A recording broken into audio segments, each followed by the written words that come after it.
Hi guys, magandang araw po sa inyong lahat. Welcome po kayo sa channel ko. Ito naman pong kaibigan niyo si Jake Pomperada, nag-uulat. Sa video natin ngayon, pag-usapan po natin ang nabalitang pagkamatay, no? Actually, matagal na siyang namatay, pero ngayon lang lumabas ang resulta ng autopsy sa Los Angeles, no, Police, na ang negosyanteng si Paulo Tantoco, Assistant Vice President for Administration ng Rustan Group of Companies, ay namatay po ng overdose sa cocaine. Mahalaga po natin pag-uusapan ito kasi ito ay isang hindi naman pangkaraniwan pero nangyayari talaga, no, na nalulong sa droga at sangi ang pagkapatay. So kung bago lang kayo sa channel ko at gusto nyo ang video na ito, paki-like lang po, share, and huwag kalimutan mag-subscribe. Ang mga biktima ng droga ay walang pilipining antas sa buhay. Mahirap, mayaman, kung nalulong sa droga ay maari po itong makadulot ng pagkamatay. Isa po dito ang kaso ng negosyante, mayaman, billionaire, na si Sir Paulo Tantoco. Isa po siyang Assistant Vice President for Administration ng Rustan's Group of Companies.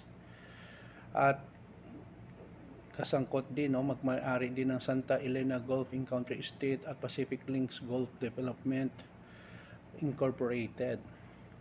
Siya ay anak ng isang kilalang Tantoco clan na prominenteng negosyante sa Pilipinas. According sa ulat, asawa siya ni Dina Arroyo Tantoco, anak ni yumaong Congressman Iggy Arroyo at kasalukuyang Deputy Social Secretary sa Malacanang.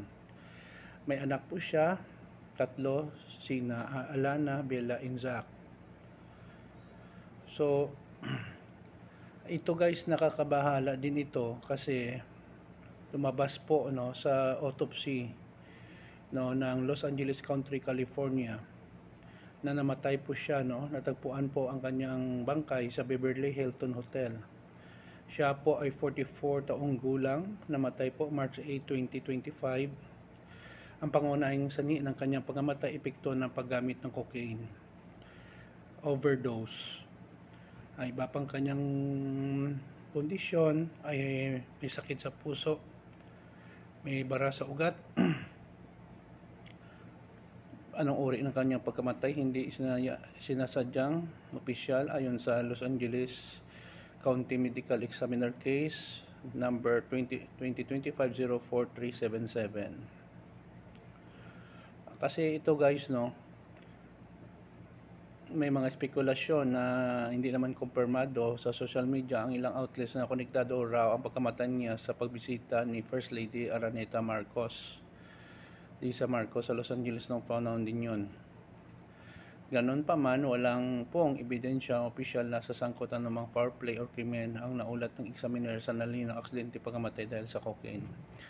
Now, ano po ba ito, no? Makikita natin na kung grabe talaga na super addict ka sa droga, ang mga cocaine guys, mas mahal po ito sa shabu, ay pwede kang ma-overdose at mamatay. Maraming artista, negosyante, ito na po si Sir Paulo, no, Tantoco, namatay sa accidental overdose ng cocaine. No wonder before tinatago nila, hindi nila sinasabi kung ano ang kanyang cause of death. Pero may moral lesson tayo dito makukuha dahil sa kanyang pagkamatay. Number 1, huwag abusuhin ang katawan. Number 2, umiwas sa droga. Number 3, mahalin mo ang iyong pamilya. Nakita natin iniwan niya ang kanyang asawa at 3 anak dahil sa pagkamatay dulot ng droga.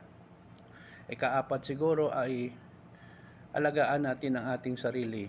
Remember guys, ang ating buhay dito sa mundo ay minsan lang tayo. Huwag nating taken for granted sa pagdodroga kasi tinatapon lang natin ang ating future, no, kung addicted tayo sa droga. Siguro hindi naman gusto mamatay siya, kaso lang nasubrahan ng cocaine, yun, namatay.